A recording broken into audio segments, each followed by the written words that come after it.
Hello दोस्तों, आप सभी का स्वागत है आज के इस नए वीडियो में। आज की वीडियो में हम यहाँ पर साइंस के बहुत ही इम्पोर्टेंट क्वेश्चन लेकर आए हैं।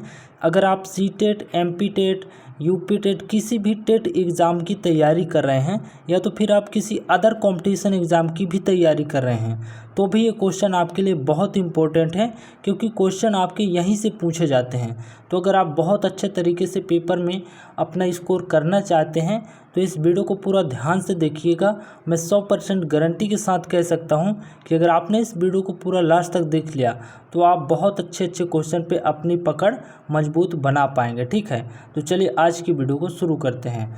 देखिए यहाँ पर हमारा 49 नंबर का क्वेश्चन है कि काला आजार ज्वर का संचरण होता है। काला आजार ज्वर का जो संचरण है वो किसके द्वारा होता है? एक काला ज्वर मतलब काली बुखार होती है, तो उस बुखार का जो संचरण है मतलब उसका जो फैलाव है किसके कारण होता है।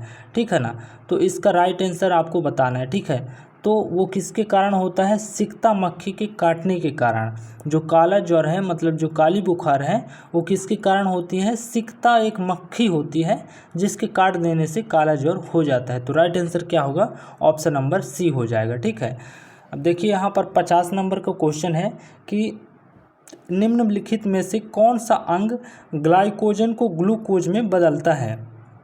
देखिए, जब भी हम भोजन करते हैं तो उस समय हम ग्लाइकोजन के रूप में भोजन में करते हैं। ठीक है ना, और हमारे शरीर के जो अंग है ना वो ग्लाइकोजन को किस में परिवर्तित कर देते हैं? ग्लूकोज में परिवर्तित कर देते हैं।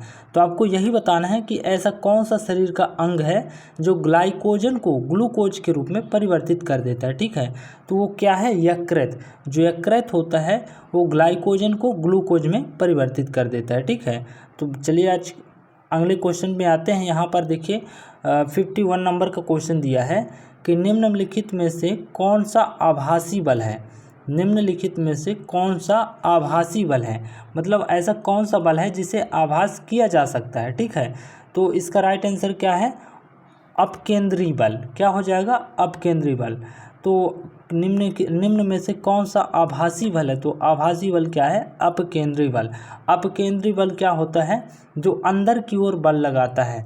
जैसे कि मान लीजिए आप कपड़ा धुलने वाली मशीन जो वॉशिंग मशीन होती है तो वो अंदर की ओर बल लगाती है। ठीक है ना, फिर जैसे मान लीजिए मक्खन दही हो गया, दही को घोलते समय वो जो मथनी है ना उसके माध्यम से वो अपकेंद्री बल लगाती है। ठीक है, तो राइट आंसर अपकेंद्री बल ऑप्शन नंबर सी हो जाएगा। यहाँ पे 52 नंबर का क्वेश्चन देखते हैं कि एक समान गति वाला पिंड इनमें से कौन सा है? तो कौन सा हो जाएगा? त्वरित नहीं होता। एक समान गति वाला पिंड जो है त्वरित नहीं होता है, मतलब उसकी जो गति है ना त्वरण का मतलब ये होता है कि कोई भी वस्तु एक सेकंड में कितना तेज होती है या धीम होती है उसे त्वरण कहते हैं। ठीक है ना, अर्थात वेग में परिवर्तन। जो वस्तु मतलब जो भी पिंड वेग उसका है तो उसमें अगर मान लीजिए समान है, उसका वेग एक समान है तो उसमें कोई त्वरण नहीं हो रहा है, मतलब उसमें धीम या तेज नहीं हो रहा है। तो अगर कोई पिंड एक समान गति से मतलब एक समान चाल से गति कर रहा है ना तो उसमें त्वरण नहीं होता है। फिर यहाँ पे देखिए 53 नंबर का क्वेश्चन दिया हुआ है कि यदि किसी प्रतिरोधक तार को लंबा किया जाए, समझिए क्वेश्चन को ढंग से, यदि किसी प्रतिरोधक तार को लंबा किया जाए तो उसका प्रतिरोध पर क्या प्रभाव पड़ेगा? तो क्या हो जाएगा? उसका प्रतिरोध बढ़ जाएगा।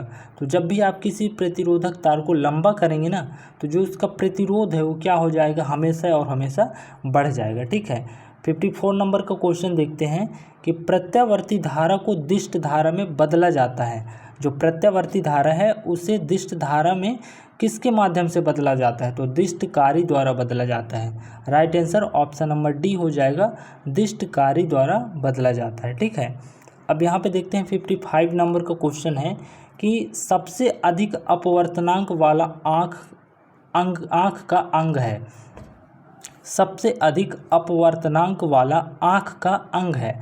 तो देखिए अपवर्तनांक का मतलब ये होता है कि जब भी प्रकाश एक माध्यम से दूसरे माध्यम में जाता है ना तो वहाँ पर उसके डायरेक्शन में कुछ ना कुछ इफेक्ट पड़ता है। तो वो डायरेक्शन जो है ना सबसे ज़्यादा आँख का कौन सा अंग है जो उसे क्या कर दे? डिस्टर्ब कर दे। ठीक है ना, तो यहाँ पर क्या हो जाएगा, 55 का लेंस हो जाएगा, ठीक है ना। जो अपवर्तनांक वाला जो अंग है वो क्या हो जाएगा, लेंस हो जाएगा। लेंस जो है वो क्या करता है, हमारे प्रकाश की जो किरणें हैं उन्हें क्या कर देता है, तिरछी कर देता है। तो यही क्या हो जाएगा, right answer option number C हो जाएगा, ठीक है ना। बढ़ते हैं अगले क्वेश्चन की ओर। 56 नंबर का क्वेश्चन है कि गुरुत्वाकर्षण नियम की परिभाषा किसने दी थी। जो गुरुत्वाकर्षण नियम है उसकी जो परिभाषा है किसने दिया था, न्यूटन ने दिया था। तो right answer option number A हो जाएगा, न्यूटन, ठीक है।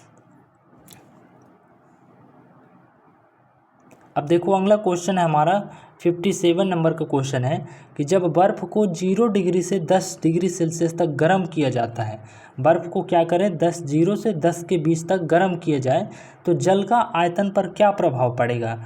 तो देखिए जब आप जल को क्या करें, बर्फ़ को 0 से 10 डिग्री तक गर्म करेंगे तो सबसे पहले क्या होगा, आयतन जो है पानी का क्या होगा, पहले बढ़ेगा और उसके बाद में फिर क्या हो जाएगा, कम हो जाएगा, ठीक है ना। तो इसका right answer option number B हो जाएगा कि जब भी बर्फ़ को 0 डिग्री से 10 डिग्री सेल्सियस तक गर्म करेंगे तो सबसे पहले उसका जो जल का जो आयतन है क्या होगा, सबसे पहले यहाँ पर बढ़ता है और बाद में क्या हो जाएगा, कम हो जाएगा, ठीक है। तो यहाँ पर इसका right answer option number B होगा।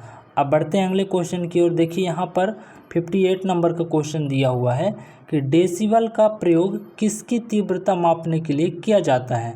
बहुत ही इजी क्वेश्चन है और बहुत बार ये एग्ज़ाम में पूछा भी जाता है।